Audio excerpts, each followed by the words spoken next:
जिस व्यक्ति ने नीतीश कुमार जैसे लोगों को जन्म दिया राजनीति की ऊंचाई दिलाने में, वो भी छुरा खाएं।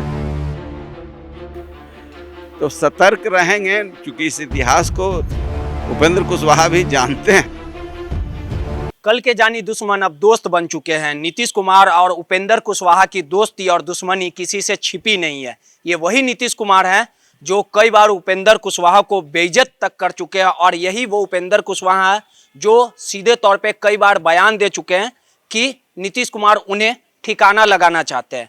2014 का साल होगा जब अरुण कुमार और उपेंद्र कुशवाहा ने एक पार्टी का निर्माण किया था, राष्ट्रीय लोक समता पार्टी, और 2014 का लोकसभा चुनाव लड़ा गया। 3 सीटों पे पार्टी ने चुनाव लड़ा था और बेहतरीन जीत भी हासिल की थी, लेकिन बदलते समय के साथ रिश्तों में खटास आई और अरुण कुमार और उपेंद्र कुशवाहा के राहें अलग हो गई। अब हालात ये हैं कि फिर से उपेंद्र कुशवाहा नीतीश कुमार की गोद में बैठ गए। अगर उपेंद्र कुशवाहा के राजनीति सफर की बात की जाए तो अरुण कुमार जी काफी अच्छे से समझते हैं और कई साल तक साथ भी रहे। उनसे बात करेंगे कि आखिर क्या ऐसा डील हो गया कि नीतीश कुमार जो ठिकाने लगाने की बात करते थे उपेंद्र कुशवाहा, फिर वो नीतीश की गोद में चलेंगे। सर, आप लोगों ने पार्टी बनाई थी 2014 में, जनता ने समर्थन भी दिया था, जीत भी मिली थी। सबसे ज्यादा अहम भागीदारी की बात कर ली जाए तो वो आपकी भी थी। आखिर क्या ऐसा हो गया कि नीतीश कुमार को गलियाने वाले उपेंद्र कुशवाहा आज उन्हीं की गोद में चले गए? क्या डील हो गया? देखिए, इसमें दो बात हो सकती है। या तो उपेंद्र कुशवाहा थक गए हों, संघर्ष का तेवर समाप्त हो गया हो, नहीं तो परिस्थितियां बदली नहीं है। उपेंद्र कुशवाहा अराजक शिक्षा के बारे में चर्चा करते थे। उपेंद्र कुशवाहा मुजफ्फरपुर बालिका गृह कांड की बात कर रहे थे। उपेंद्र कुशवाहा सृजन घोटाले की बात कर रहे थे। उपेंद्र कुशवाहा यह भी कर रहे थे कि हमारी बूढ़ी माँ के रहते क्वार्टर से किस तरीके से सामान फेंक करके अपमानित किया, यह सामान्य व्यवहार से परे चीज़ है। तो ये सब सारी चीज़ों पर एक पर्दा पड़ने का कारण ये हो सकता है कि या तो देखते हो कि मेरा भविष्य अब आत्मसमर्पण में है, या ये समझते हो कि संघर्ष का रास्ता उचित नहीं है, न्याय दिलाने का रास्ता उचित नहीं है, आवाम के न्याय का रास्ता बड़ा कठिन है, अपने न्याय के लिए रास्ता तय कर लिया। नहीं, कोई एक पहला मामला ये नहीं है सर, लगता हो आपको 2005 में भी याद होगा कि जिस प्रकार से उनके क्वार्टर से उनको सामान को फेंक दिया गया था, उनकी बूढ़ी माँ मौजूद थी। 2009 में भी याद होगा कि लोकसभा शिवानंद तिवारी को भेज दिया गया, उसके बाद पार्टी को बनाया गया, नागमणि आ गए। कोई पहला मामला नहीं है। 2014 में आप लोगों ने भी राष्ट्रीय लोक समता पार्टी का निर्माण किया, बीजेपी के साथ चुनाव भी लड़े, एनडीए की जीत हुई, केंद्रीय मंत्री उनको बनाया गया। लेकिन 2017 में जब बीजेपी के साथ नीतीश कुमार फिर से वापसी किए तो उन्होंने ही कहा था कि ठिकाना लगाना चाहते हैं हमारे राजनीति को। खुद को कहते हैं कि हम संघर्ष करते हैं, जमीनी नेता। तो ये जमीनी का मतलब तो ये नहीं हुआ, आप काफी नजदीक उनके साथ रहे, हर एक चीजों को समझने का काम आप करते थे, उनके राजनीति दाव पेच को भी आप समझते हैं। 2019 में बराजद के साथ चुनाव लड़े, उसके बाद 2020 में ओवैसी जी के साथ चले गए, फिर इधर आ गए। आखिर एक कहावत है, जिधर देखलन खीर उधर गेलन फिर, वही बात है क्या इनमें? अब ये सब मैं नहीं कर सकता। मैं इतना कह सकता हूँ कि मैं माननीय नीतीश कुमार जी को भी बहुत अच्छी तरह जानता हूँ, पहचानता हूँ, उनसे संगत किया है। संगत का कुप्रभाव हमारे ऊपर नहीं पड़ा, संगत का कुप्रभाव उपेंद्र जी पर पड़ा है। राजनीति का मतलब होता है अन्याय के खिलाफ, अराजकता के खिलाफ संघर्ष। यदि न्याय दिख रहा था तो इनको रास्ता नहीं बदलना चाहिए था, उनके रहमो करम पर राज्यसभा में नहीं जाना चाहिए था, और संघर्ष से फिर लोकसभा में गए, मंत्री बने, हम लोग साथ थे। फिर थक गए होंगे, बहुत लोग थक जाते हैं, और हर लोग एक मिजाज का नहीं होता है। जो आज समझौता करता है वही प्राप्त करता है भौतिक युग में। हम लोग समझौतावादी नहीं है, एकला चलो तो एकला चलो। अब ये उनके चिंतन का विषय है। नीतीश कुमार से ऐसा राजनीति में कल के दुश्मन फिर दोस्त हो जाते हैं। हम दुश्मन नहीं है नीतीश कुमार के, हम नीतीश कुमार के दुश्मन नहीं हैं। जो भी मतभेद- नीतीश कुमार सोचते होंगे, बिहार के हित में जो बात होती है उस पर मैं बात कर रहा हूं। मैंने तो इतना ही कहा कि इस बात से के को स्वीकार वो कर लें कि 800 करोड़ रुपया में चारा घोटाला हुआ, 800 करोड़ का, तो लालू यादव जेल में हैं, लड़े हैं हम लोग लालू यादव के खिलाफ। तो 800 करोड़ वाला जेल में और 8000 करोड़ वाला नीति उपदेशक बने।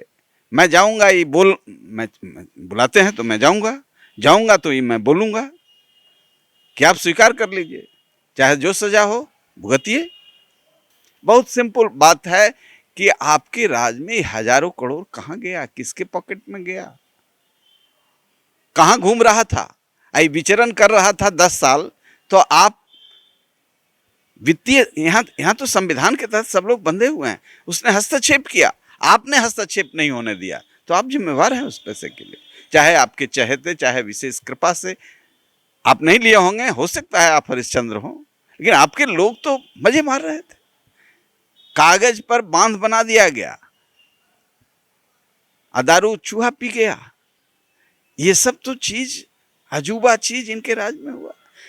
एक आखिरी सवाल है, उपेंद्र कुशवाहा जी पार्टी ज्वाइन करते हैं, तमाम लोग कहते हैं, विपक्षी नेता राजद के लोग कहते हैं कि अपने समाज को धोखा देने का काम किया, खुद विधान पार्षद बन गए, अब पत्नी को भी बनाने के फेर में। आपको ऐसा लगता है? मैं डील की राजनीति को पसंद नहीं करता हूं, और कुछ डील हुआ होगा तो वो लोग जाने, हमारे सामने तो डील हुआ नहीं है। भारतीय सब लोग पार्टी इस बार चुनाव लड़ी 2020 में, भले ही जीत ना मिल पाए हो, लेकिन लगातार संघर्ष किया जा रहा है। भविष्य में ये देखा जाए कि आप लोग आरजेडी के साथ जाएंगे, या जिस प्रकार से रोकना है नीतीश कुमार को, इसको लेकर। देखिए, स्वाभिमान बेच करके अरुण कुमार राजनीति नहीं करते हैं, ये पूरे बिहार के लोग जानते हैं। स्वाभिमान को ताक पर रख करके राजनीति नहीं हो सकती। हमारी राजनीति यहीं ठहर जाएगी तो मैं यहीं अलविदा करूंगा, लेकिन मैं बोलता रहूंगा, सत्य के करीब खड़ा रहूंगा। मैं हरिश्चंद्र नहीं हूं, लेकिन सत्य के करीब खड़ा रहूंगा।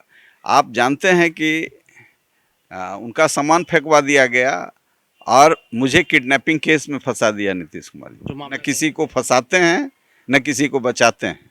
मेरी मौत ही मेरी आवाज़ बंद कर सकती है। नीतीश कुमार जी हो सकता है ठिकाना लगाने के लिए कुछ और करें, लेकिन मैं नहीं समझता कि ऐसा कुकर्म करेंगे। कर लें तो वो भी अच्छा है, लेकिन मैं डरने वाला नहीं हूँ। मैं बहुत बात जानता हूँ, लेकिन विलो द बेल्ट मैं वार नहीं करता हूँ। और मैं राज्य हित में बात कर रहा हूँ कि इनके शासनकाल में बेइंतहा लूट हुआ है, आज भ्रष्टाचार चरम पर है, और कोई आएगा भी तो उसको, इस राज्य को सुधारना मामूली बात नहीं होगा।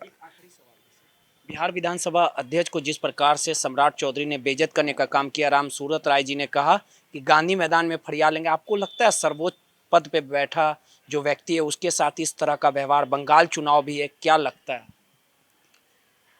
देखिए, कॉन्स्टिट्यूशनल पोस्ट पर बैठे हुए हैं, मैं कोई कमेंट नहीं करना चाहता हूं, लेकिन गरिमा खुद व खुद बनाए रखने का दायित्व अध्यक्ष को है। बेरोजगारी के मुद्दे, देखिए, इसका जवाब 1 मिनट में हो नहीं सकता है। और बेरोजगारी के लिए कौन कौन लोग दोषी हैं और कितने रोजगार किन लोगों ने पैदा किया है, ये आज़ादी जब इस देश को मिली तो कुछ वर्षों तक एजेंडा था, कुछ वर्षों तक एजेंडा था, देश की समस्या क्या है, उसका समाधान क्या होना चाहिए, उसके लिए कौन कौन से काम करने चाहिए। उस एजेंडा गॉन हो गया। जिस दिन रो रहे थे ना जौहर साहब के मृत्यु पर, उस दिन करण थापर का इंटरव्यू भी इनका पीछा नहीं छोड़ रहा था। He is the man who stabbed in my back. जिस व्यक्ति ने नीतीश कुमार जैसे लोगों को जन्म दिया राजनीति की ऊंचाई दिलाने में, वो भी छुरा खाए हैं। तो सतर्क रहेंगे, क्योंकि इस इतिहास को उपेंद्र कुशवाहा भी जानते हैं, सतर्क रहे हैं, हमारे मित्र रहे हैं, साथ में काम किए हैं। हम उनको चाहते थे एक विकल्प के रूप में पेश करना। हम ही दोषी हो सकते हैं, लेकिन वो जब जॉर्ज फर्नांडिस के नहीं हुए, उपेंद्र कुशवाहा चाहे एमएलसी हो जाएं कि मंत्री हो जाएं, विकल्प कैसे दे पाएंगे ये मैं नहीं समझ पा रहा हूं। लेकिन कुछ बात जरूर हुई है, विश्वास जरूर माननीय नीतीश कुमार जी ने इनको दिया है, ये धोखे में आ गए। देखिए, ये थे जहानाबाद के पूर्व सांसद अरुण कुमार जी, जो अपने बेबाक बोल के लिए जाने जाते हैं और जब भी जनता का कोई मुद्दा होता है तो फ्रंट पे आके आवाज़ बुलंद करने का काम करते हैं। इन्होंने सीधे तौर पे नीतीश कुमार पर यह आरोप लगाया कि नीतीश के शासन में जनता त्रस्त है और इसे देखने वाला सुनने वाला कोई नहीं है। कैमरामैन अजय के साथ रोहित, NBC 24 पटना।